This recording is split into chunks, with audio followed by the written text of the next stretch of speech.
Situé en bordure de la mer orientale, le Vietnam connaît de formidables opportunités d'échanges commerciaux, de développement socio-économique, mais aussi autant de défis importants à l'œuvre de défense de la souveraineté nationale en mer.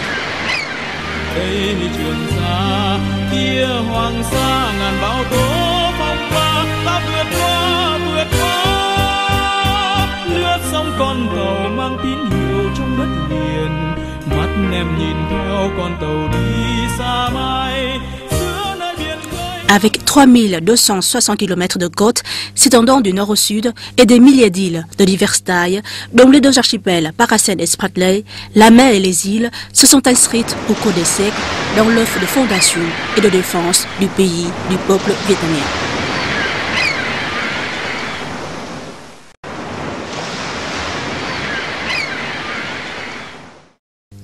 Au Xe siècle, le Vietnam a officiellement retrouvé son indépendance et dès lors, les dynasties féodales du pays ont fait de la préservation de la frontière, de la mer et des îles de la patrie une mission sacrée du peuple. Sous les dynasties des Lý, Trần et Lê, ces éléments se trouvaient au cœur de la stratégie de développement du royaume Đại Việt, le Grand Viet.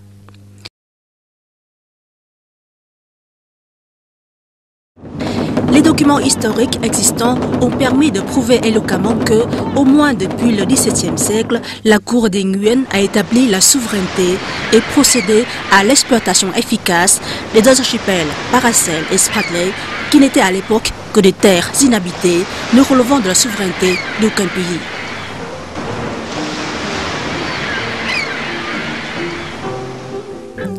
Tout en veillant à l'exploitation de ces archipels, les États féodaux du Vietnam prenaient le soin de garantir la sécurité des bateaux vietnamiens et étrangers en navigation dans leurs parages. Ces activités ont fait preuve de l'existence de la souveraineté des États féodaux vietnamiens sur l'archipel Paracel et Spratly de manière réelle, continue, pacifique et conforme au droit international en vigueur. L'expansion vers le sud du royaume Đại Việt s'est poursuivie tout au long des dynasties de celle des Lê, des seigneurs Trịnh, Nguyen jusqu'à celle des Nguyen, 1802-1945. En 1628 s'est déclenchée la guerre civile entre deux clans, d'où la division du royaume en deux territoires indépendants. Le nord était occupé par les seigneurs Trịnh et le sud était placé sous le contrôle des seigneurs Nguyen.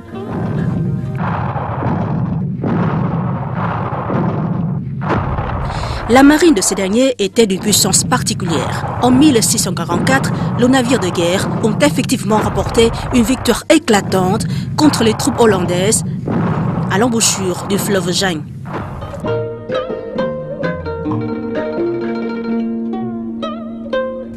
Au fil de ces périodes, nos ancêtres ont surmonté d'innombrables difficultés et défis pour rejoindre contre vent et marée les archipels Paracel et Spratly afin d'étendre le territoire national.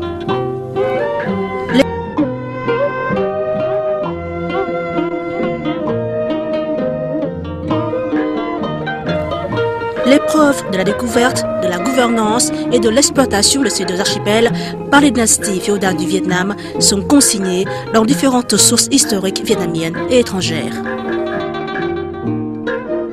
Dans l'optique de nos ancêtres, les deux archipels Paracel et Spratly constituaient une longue bande de terre. En effet, ils sont décrits par les anciens livres et cartes navigateurs et missionnaires occidentaux comme une longue dune de sable à forme de cornette située au large des côtes du Vietnam.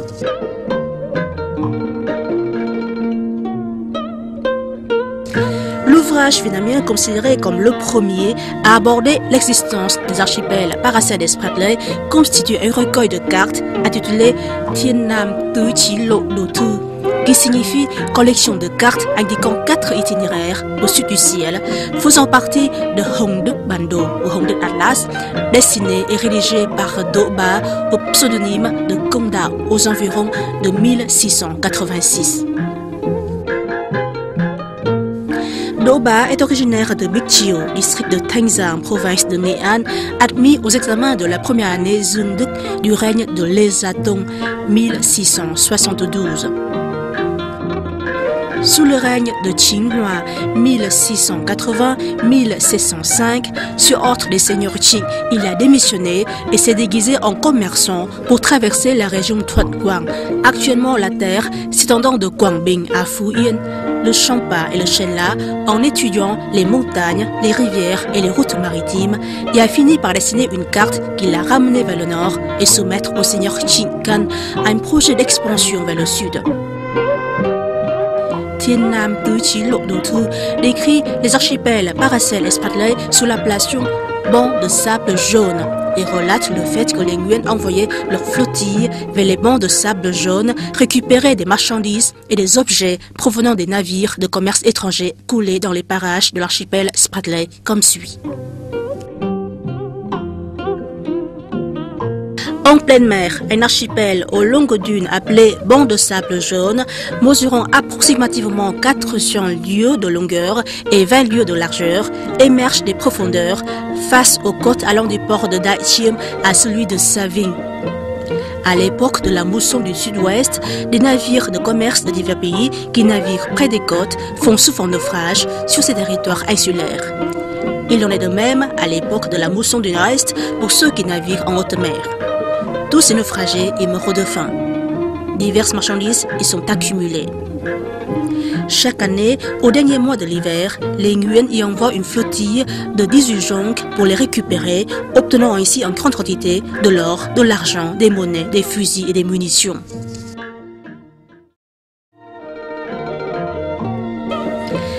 Les documents datant du XVIIIe siècle ont reconnu l'existence des compagnies de Hoang Sa, Paracel et de Bac Khai de la mer du Nord comme des forces délégataires de puissance du roi pour effectuer des missions qui leur étaient propres sur les deux archipels Paracel et Spratly.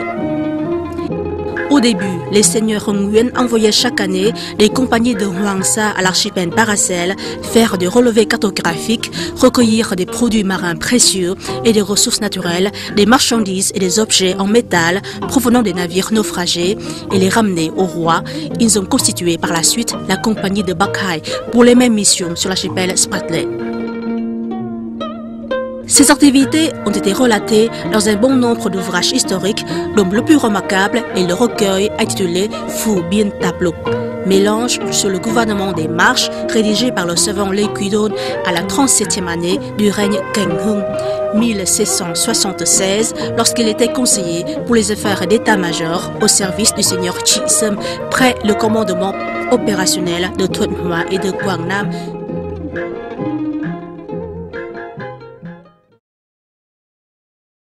Pendant son séjour, il a pris connaissance et étudié la vie matérielle et spirituelle des habitants au nord de la Cochinchine, et ce par le biais des rencontres directes avec des lettrés, des vieillards, des personnalités, des lieux où il a mis le pied.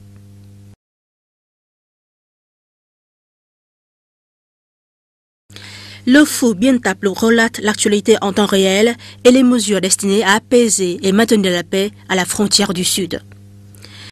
Ce recueil comprend 8 livres, dont 5 sont conservés à l'Institut Han Nom, écriture chinoise, écriture du Sud, et 3 en France. Dans le livre 2, feuillet 27A, 29A, il a été écrit: le village de Han Vinh, sous-préfecture de Binh Sơn, préfecture de Quảng Ngãi, est à proximité de la mer. Au large des côtes, du côté nord-est, c'est un archipel couvert d'un massif de montagnes où l'on compte plus de 130 sommets. De ces régions montagneuses, on atteint la mer tantôt en un jour, tantôt en quelques veilles. Au centre de l'archipel, il y a l'île de sable jaune, d'une longueur évaluée approximativement à 30 lieues, au relief nivelé, de grande étendue et aux eaux claires jusqu'au fond. Les régions périphériques des îles sont riches en nids de salanganes. Les oiseaux, qui y vivent en nombre incalculable, s'abattent sans crainte autour des personnes qu'ils aperçoivent. Des navires de commerce fréquemment surpris par le vent cherchaient refuge parmi ces îles. Sous les Nguyen avait été créée la compagnie de Hoang Sa, composée de 70 soldats recrutés à tour de rôle parmi les habitants du village de Han Vinh. Chaque année, au premier mois, la compagnie partait en mission, munie de vivres pour 6 mois. Embarqués sur 5 petites jonques de pêche, elles traversaient la mer en 3 jours et 3 nuits pour atteindre leur lieu de séjour, qu'était cet archipel. Le Phu Bien Tapluk a été par la suite réédité de manière méthodique et objective et intégré dans le Dai Viet Sư Ki Tuk Bien. Il s'agit d'un ouvrage historique officiel rédigé par le Cour Sư Quan, Bureau des Annales, dans lequel est relatée l'histoire du pays pendant la période 1676-1789. Les mentions du manuscrit de l'Équidon ont donc revêtu d'une ampleur nationale. Comme tout autre ouvrage historique, le Dai Viet Sư Ki Tuk Bien a été rédigé par le Cour Sư Quan, service ayant pour mission de prendre note de l'histoire nationale et dont la création, l'attribution du personnel et la gouvernance sont assurées par les rois. Avec ses 125 ans d'existence, depuis la deuxième année du règne Ming-Ma 1820 jusqu'en 1945, le Cour Sư Quan de la dynastie des Nguyen a laissé de nombreux ouvrages historiques, géographiques, fruits d'une rédaction de rigueur et de qualité. Actuellement, de nombreuses œuvres de valeur du Cour Sư Quan des Nguyen ont été publiées tant au niveau national qu'au niveau international et en langue vietnamienne romanisée, en français et en chinois.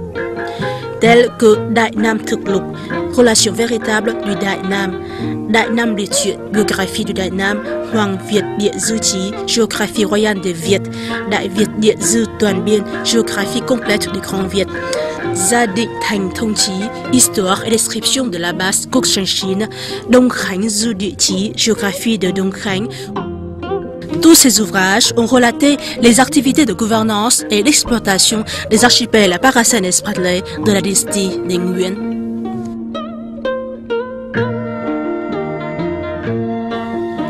Le Dai Nam Thực Lục Chi Bien, relation véritable du Dai Nam, rédigé en 1848 par le Cour Sư Quan des Nguyen et portant sur les règnes Zalong Ming-Ma Thiệu Chi, a abordé l'acquisition par l'empereur Zalong des îles relevant de l'archipel Paracel en 1816, l'établissement des temples, des stèles, le boisement, la mesure et la réalisation des relevés cartographiques ordonnés par l'empereur Ming-Ma.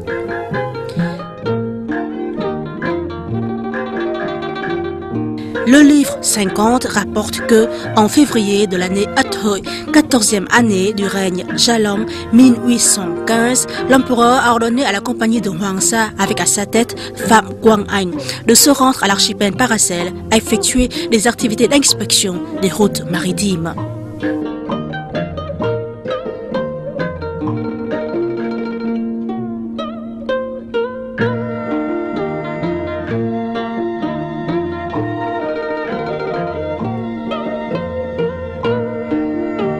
Le livre 52 rapporte que en mars, printemps de l'année Binh Thi, 15e année du règne Zalong 1816, l'empereur a ordonné aux forces navales et à la compagnie de Hoàng Sa de se rendre en bateau à l'archipel Paracel à effectuer les activités d'inspection des routes maritimes.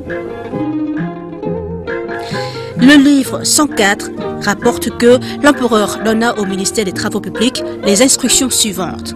Au territoire maritime, face à la province de Quang Ngai, se rattache l'archipel de Hoàng Sa qui, vu de loin, se confond avec le ciel et l'eau dans une même couleur, ce qui ne permet pas de distinguer le degré des profondeurs de la mer dans ces parages. Aussi, ces derniers temps, des navires de commerce y faisaient-ils souvent naufrage. Il convient dès maintenant d'apprêter des cargos et de transporter l'année prochaine des matériaux pour édifier sur cet archipel un temple et une stèle. Il convient aussi de le boiser. Les arbres grandiront et constitueront une végétation luxuriante, ce qui permettra aux navigateurs de reconnaître facilement ces parages et de ne plus laisser leur navire s'échouer dans les eaux peu profondes. Il y va d'un avantage dont seront bénéficiaires 10 000 générations à venir. Ou encore le Viet Sư Cương Giám Khảo Lược, textes et commentaires formant le miroir complet de l'histoire viet, publié à la 30e année du règne Tự Đức 1877, qui a consacré une partie à Vạn Lý Trường Sa d'une longue de 10 000 lieues. Vạn Lý Trường Sa relève du territoire de la province de Quang Ngai, à partir de l'île de Lý Sơn, dont l'appellation commune est Ngoại Lao et scène par les temps est Ngoại La. On peut se diriger vers l'est et y arriver en 3 jours et 3 nuits en bateau.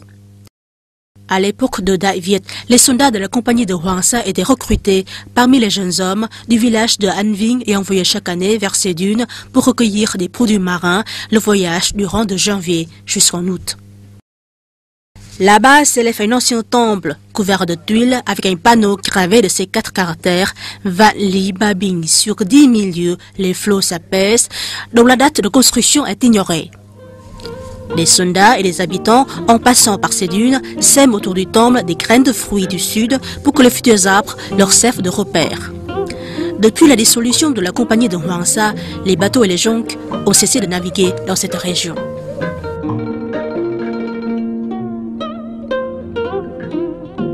Le Kham Định Đại Nam Hội Điển Sử Lệ, répertoire administratif du Đại Nam établi par ordre impérial, est un ouvrage complet portant sur l'histoire et sur la politique rédigé par le cabinet impérial de la dynastie des Nguyen et publié en 1881.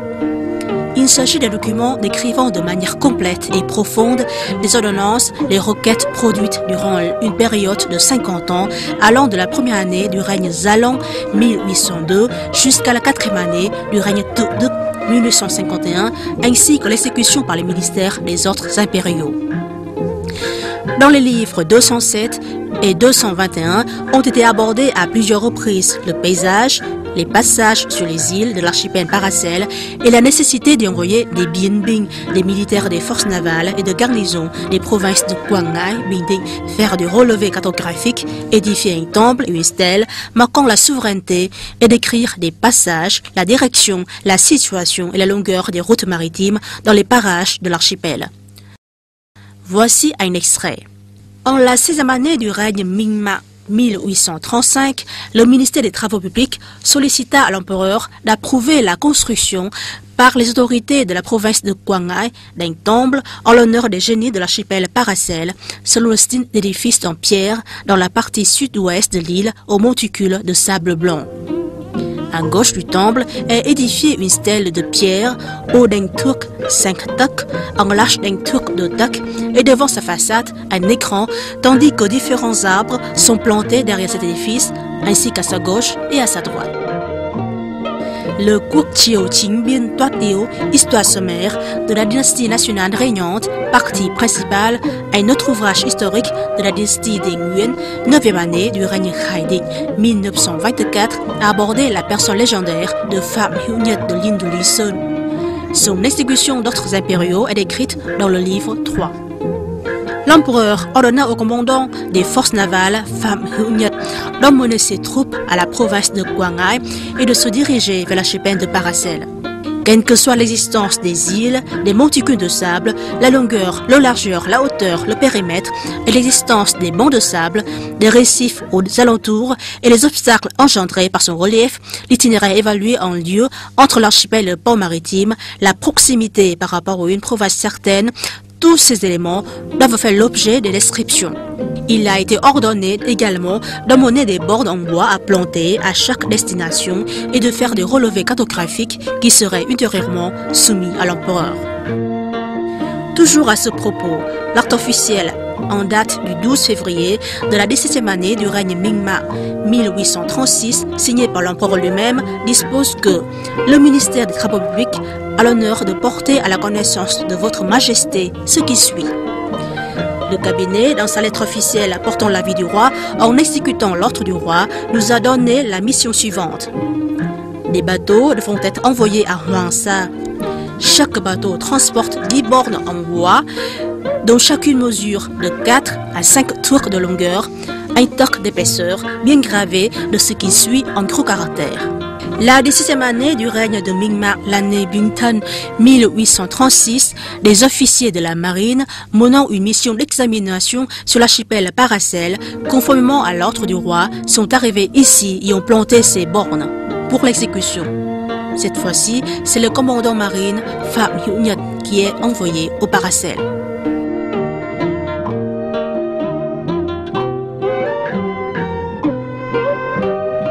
Il est à souligner que les dossiers attestant de la souveraineté du Vietnam contiennent des preuves pertinentes justifiant les activités de gouvernance et d'exploitation des archipels Paracel et Spratly par l'État féodal vietnamien et se consigner dans les actes émanant de la cour de Hué, actuellement stockés au Centre national des archives numéro 1 du Vietnam.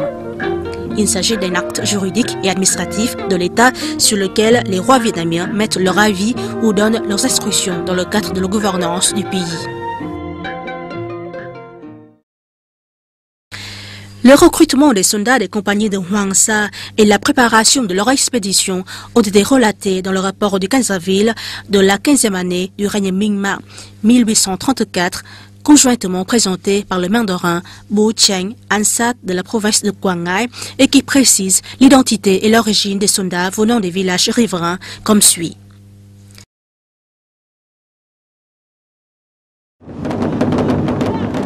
Selon le décret du roi, le ministère demande à la province de préparer 3 grands bateaux en bon état qui doivent se présenter à la citadelle pour atteindre la mise en route.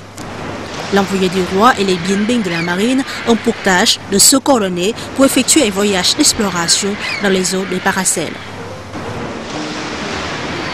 Les autorités provinciales ont désigné Vu Van Hung, qui est déjà allé à l'archipel Paracel, et choisi en outre 24 autres pêcheurs locaux expérimentés répartis dans ces 3 bateaux. Cette délégation ira au large vers la mi-mars lorsque la mer sera calme. Maintenant, tout est prêt. L'envoyé du roi est déjà venu en bateau.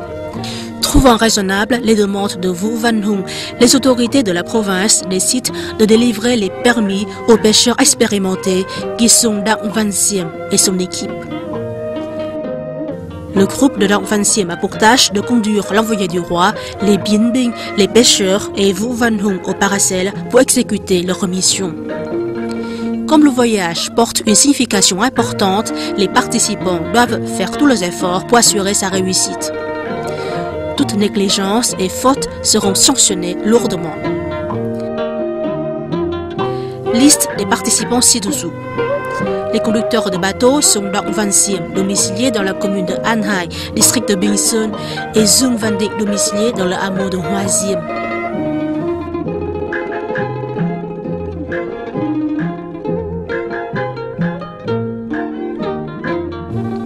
Ce rapport, qui fait partie des actes émanant de la cour de Huế, atteste encore une fois les informations mentionnées dans les ouvrages historiques de la dynastie des Nguyen concernant M. Vu Van Hung, celui qui a consacré des années à des expéditions vers les Paracels. Le document a été découvert par les chercheurs en avril 2009 dans le temple de la famille des Dang au village de An Hai, île de Lý Sơn.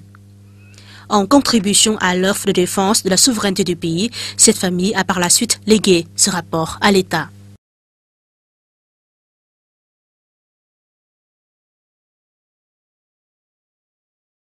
Phải nói rằng là hầu hết các dòng họ trên đất đảo Lý Sơn đều có người đi Hoàng Sa, Trường Sa từ nhiều thế kỷ trước. Trong đó có rất nhiều người là cai đội. La majorité des familles résidant sur l'île de Lý Sơn ont des membres qui sont partis en mission aux archipels Paracel et Spratly, dont nombreux étaient chefs de groupes d'expédition, capitaines des forces navales il y a bien des siècles, notamment sous les règnes Tây Sơn, Gia Long, Minh-Ma, Thiệu Trị, Tự Đức. Certains d'entre eux étaient très connus, tels que Võ Văn Phú, Võ Văn Khiết, Phạm Hữu Nhật, Phạm Văn Nguyên, Phạm Văn Điền, Phạm Quang Hạnh. Toutes ces familles conservent encore et toujours des documents relatifs aux archipels Paracel et Spratly, en ayant en tête que sur ces îles lointaines, leurs ancêtres s'étaient livrés à la découverte, à l'érection des bornes et l'édification des stèles marquant la souveraineté de la patrie. À la vue des documents conservés par la famille des Dang, nous étions très impressionnés du fait que le contenu de ces 4 pages était tout à fait conforme à celui des ouvrages historiques officiels de la dynastie des Nguyen que sont Đại Nam Thực Lục, Khâm Định, Đại Nam Hội Điền Sử Lệ, Quốc Triều, Chính Biên Tuất Yếu et les Châu Bàn de la même dynastie.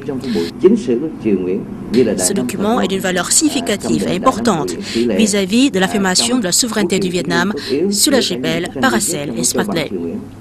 Do vậy, có thể thấy rằng các tài liệu hết sức có ý nghĩa, hết sức đặc biệt quan trọng đối với việc góp phần khẳng định chủ quyền lãnh thổ của đất nước Việt Nam chúng ta trên vùng đảo Hoàng Sa và Trường Sa của Tổ quốc.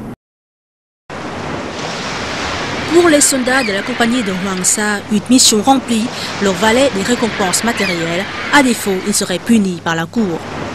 À titre d'exemple, le Châu Ban en date du 13 juillet de la 6e année du règne Minh-Ma 1835 dispose que Comme le voyage au Paracel a dépassé le délai prévu, le chef du groupe d'expédition à Hoàng Sa, Phạm Văn Nguyên, a été confié au ministère de la Justice pour être puni. Mais suite aux enquêtes, aucun signe d'intérêt personnel n'a été trouvé. En revanche, sa mission au large a été bien accomplie. Il faut récompenser les services rendus. Cependant, comme à son retour, Phạm Văn Nguyên s'est montré trop prétentieux et avait un comportement irrespectueux, il a été révoqué et ligoté. À présent, nous accordons une grâce et restauration son ancien poste au lieu de le confier au ministère de la Justice pour lui faire subir 80 coups de bâton. Les surveillants de la citadelle Trần Văn Vân, Nguyễn Văn Tiền, Nguyễn Văn Hoàng qui n'ont pas bien accompli leur mission d'établir la carte bénéficient également de l'exemption de leur peine de 80 coups de bâton. Les guides Vũ Văn Hùng, Phạm Văn Seng touchent une récompense de 3 mailles. Chaque soldat de l'expédition bénéficie d'un quan et ils seront renvoyés à leur ancien établissement. Quant aux hommes de corvée, à l'exception des 2 personnes qui ont déjà été récompensées, ils bénéficient d'un quan chacun.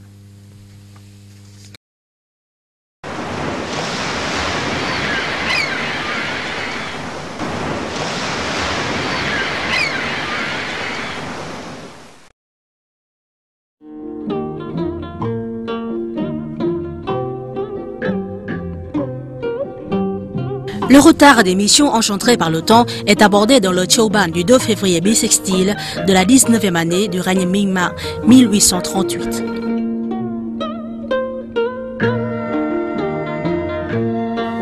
Ayant examiné la question, notre ministère trouve que la date de la mission d'exploration à Hoàng Sa a été bien déterminée, c'est-à-dire que les bateaux devaient partir fin mars.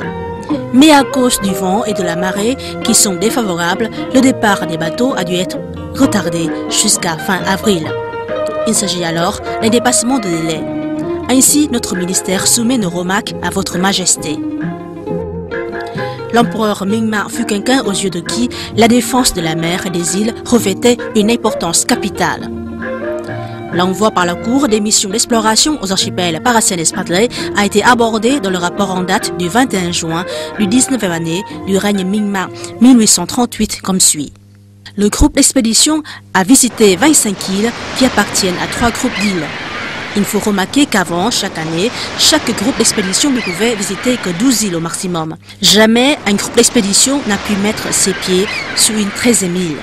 D'après le guide Vũ Văn Hùng, les Paracels comprennent 4 groupes d'îles au total, donc cette fois-ci, 3 ont été explorés.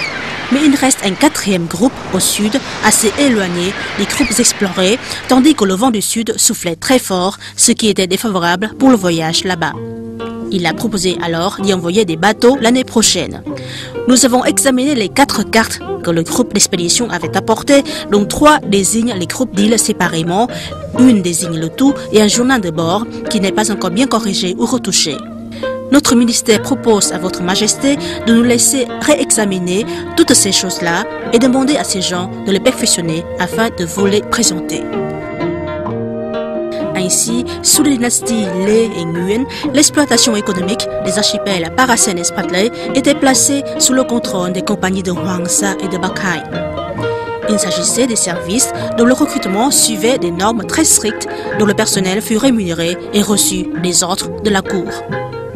Toute modification susceptible d'affecter la mission d'expédition et d'exploration devait être soumise à l'ordre impérial, ce dernier étant des actes officiels qui portaient le sceau et la vie écrits en encre rouge du roi. Parmi les sources documentaires affirmant la souveraineté du Vietnam sur les archipels Paracel et Spratly, il convient de s'en arrêter sur les mokban, tablettes de bois. Les mokban de la dynastie des Nguyen sont des tablettes de bois sur lesquelles sont gravés des écrits historiques et des choban datant essentiellement de cette dynastie lors du fonctionnement du cours Suquan de cette époque, y compris des planches gravées rassemblées au temple de la littérature à Hanoï. Sous les règnes Ming-Ma et Thiệu Trị, ces tablettes étaient conservées au temple de la littérature de Huế. Elles ont été transportées en 1960 à Dalat, où il reste actuellement 30 000 tablettes conservées au Centre national des archives numéro 4.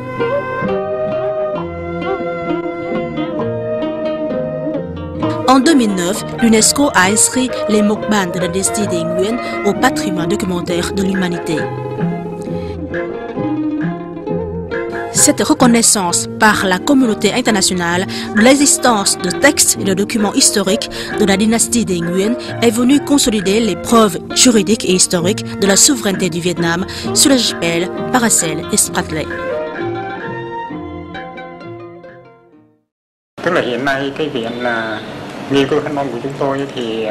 Actuellement, l'Institut Han Nom conserve un grand nombre de livres laissés par nos ancêtres, dont certains ont été écrits soit en ancien caractère chinois, en Han, soit en sino-vietnamien, le Nom, appelé communément livre Han Nom. Les livres à notre disposition sont assez variés, soit plus de 5000 ouvrages, dont chacun peut comprendre plusieurs versions, sans compter les ouvrages que nous avons collectés nous-mêmes depuis 1958. Ce volume couvre tous les domaines de la vie du pays au cours d'une période de plus de 1000 ans, voire environ 2000 ans. En ce qui concerne les archipels Paracel et Spratly, nous conservons de 15 000 à 16 000 documents. Il convient de souligner que ces très nombreux documents ont une grande valeur juridique. Il montre en tout cas que depuis très longtemps, nos ancêtres ont établi leur souveraineté sur ces archipels dont ils ont su exploiter les valeurs économiques.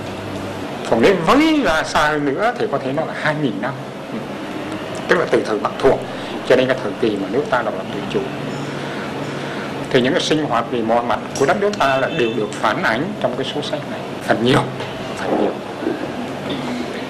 Thì trong cái số sách này riêng về cái tính chất của sách này thì có những sách thì là in, nhà nước in hoặc tư nhân in. Đó là những cái bản mà chúng tôi cho là rất quý. Nhưng mà điều ở đây chúng tôi muốn nói nhiều nhất ấy, tức là những cái tư liệu mà nó mang cái chất quan phương, nó có giá trị về cái vấn đề tức là pháp lý, và từ đó có thể thấy được tức là cái Trường Sa Hoàng Sa đấy, về mặt chủ quyền, về mặt sử dụng những cái của cải vật chất ở trên đó, cái kinh tế trên đó, thì ông cha ta đó có thể nói là đã chú ý từ lâu và đã khai sách từ sớm. Cái đó được ghi vào những cái sách mà hiện nay rất có giá trị về phương diện tức là pháp lý.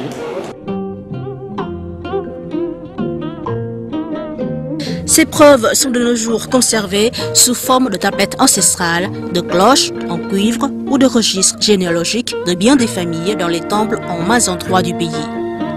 En novembre 2011, les chercheurs ont découvert la pagode Tin Linh ở Thừa Thiên Huế, une tablette ancestrale marquée Đại Việt Cố Hiển Linh Hoàng Sa Đội Cai Đội Hiến Đức Hầu Nguyễn Quý Công Chi Vị, qui signifie tablette ancestrale du maître Hiến Đức Hầu de la famille des Nguyen, chef du groupe d'expédition à Hoàng Sa du sacré Grand Viet. Une cloche en cuivre datant de la 4e année du règne Minh-Mạng 1832, gravée de ces caractères Cai Đội Niên Trường Hầu Nguyễn Hữu Niên. Le registre généalogique de la famille des Nguyen contient un édit impérial du règne Zalong relatif à la nomination de Nguyễn Hữu Niên au poste de chef du groupe d'expédition, titre Niên Trường Hầu. En effet, selon le contenu du registre, Nguyễn Hữu Niên appartenait à la 9e génération de la famille Nguyễn Hữu qui se perpétue jusqu'à maintenant avec plus de 15 générations. Son titre est tout à fait conforme aux mentions gravées sur la cloche en cuivre. Celle-ci constitue donc une autre preuve justifiant la création, l'existence et le fonctionnement de la compagnie de Hoàng Sa, équipe de soldats créée par le roi, investie de la puissance publique pour assurer l'exploitation et la gouvernance des archipels Paracel et Spratly.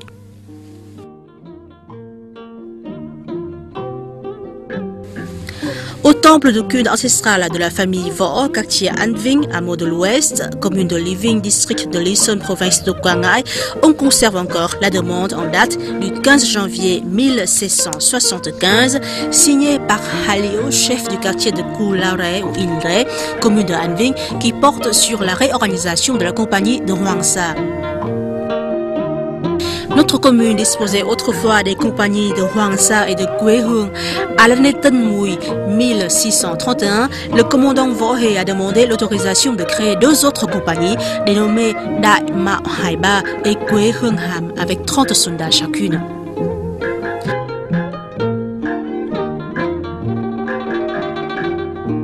Cette demande montre qu'au début, les seigneurs Nguyen n'ont créé qu'une compagnie de Hoàng Sa avec 70 soldats pour constituer ensuite la compagnie de Quế Hương. En 1631, s'y ajoute celle de Đại Mạo Hải Ba et de Quế Hương Ham avec 30 soldats chacune. La compagnie de Hoàng Sa s'est vue par la suite confier le contrôle de la compagnie de Bắc Hải. Et sous la dynastie des Nguyen, sa marine se rassemblait au port maritime de Saki pour partir faire des relevés cartographiques, édifier des stèles et planter des bornes en vue d'affirmer la souveraineté du pays sur les Paracels et les Spratleys. C'est l'époque où la compagnie et la marine de Hoàng Sa se sont renforcées avec 18 bateaux et des centaines de soldats et avaient pour lieu d'embarquement le port maritime de Saki. Au sud de ce port, il existe encore le vestige Vườn Đôn et le temple de Hoàng Sa où les habitants pratiquent le culte et squelettes de baleines qui auraient été ramenés des Paracels il y a 300 ans. Les pêcheurs viennent prier pour s'attirer sa bénédiction pour leur virer en mer. En l'espace de 3 siècles, des milliers de soldats ont été recrutés aux compagnies de Hoàng Sa et de Bắc Hải parmi les jeunes hommes chevronnés dans l'art de la navigation maritime. Au gré des moussons, ils sont partis pour les missions d'expédition à l'issue desquelles rares sont ceux qui avaient la chance de survivre. Le souvenir des personnes disparues se perpétue dans les vers, leur rendant hommage, chanté par bien des générations.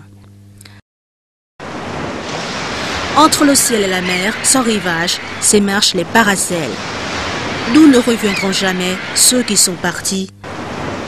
Pour les Paracels, où les nuages et les flots s'étendent à l'infini, tous les février se tient la cérémonie en mémoire des soldats en mission.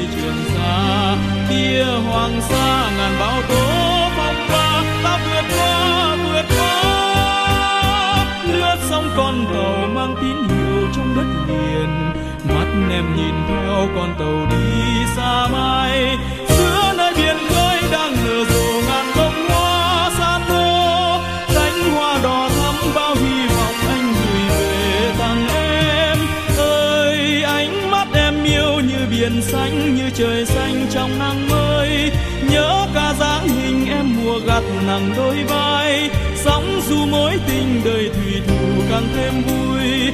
Đây con tàu xa khơi, đây con tàu xa.